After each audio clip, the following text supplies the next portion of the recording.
Francis Bacon Essays 28 of Travel. Travel in the younger sort is a part of education, in the elder a part of experience. He that travelleth into a country before he hath some entrance into the language goeth to school, and not to travel.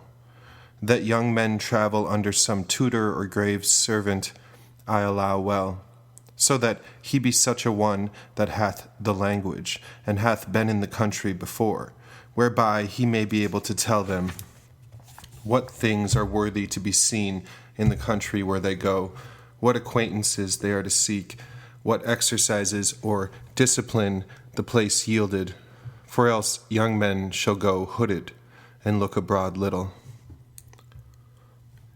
It is a strange thing that in sea voyages, where there is nothing to be seen but sky and sea, men should make diaries, but in land travel, wherein so much is to be observed, for the most part they omit it, as if chance were fitter to be registered than observation.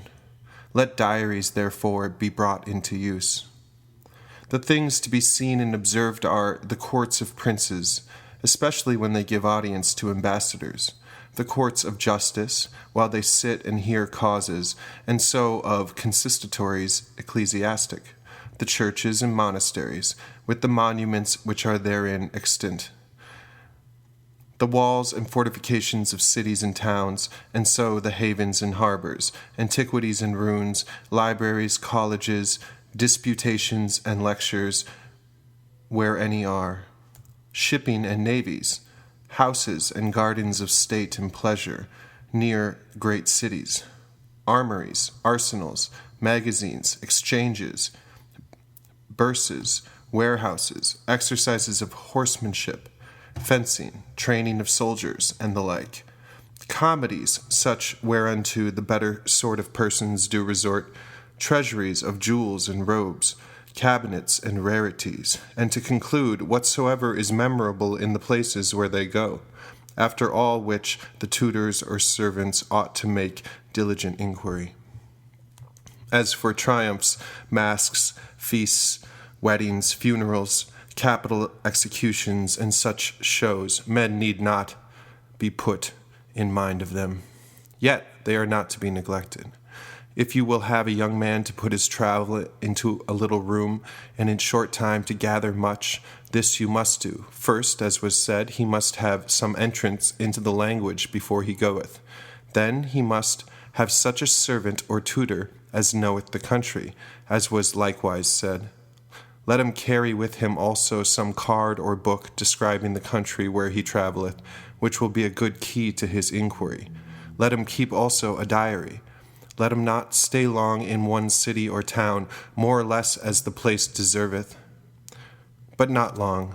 Nay, when he stayeth in one city or town, let him change his lodging from one end and part of town to another, which is a great adamant of acquaintance. Let him sequester himself from the company of his countrymen, and diet in such places where there is good company of the nation where he travelleth. Let him, upon his removes from one place to another, procure recommendation to some person of quality residing in the place whither he removeth, that he may use his favour in those things he desireth to see or know. Thus he may abridge his travels with much profit.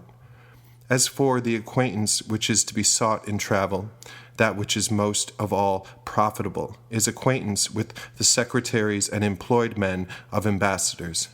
For so in travelling in one country he shall suck the experience of many.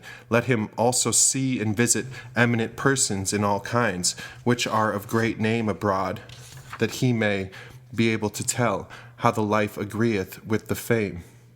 For quarrels they are with care and discretion to be avoided. They are commonly for mistresses, healths, place, and words. And let a man beware how he keepeth company with choleric and quarrelsome persons, for they will engage him into their own quarrels.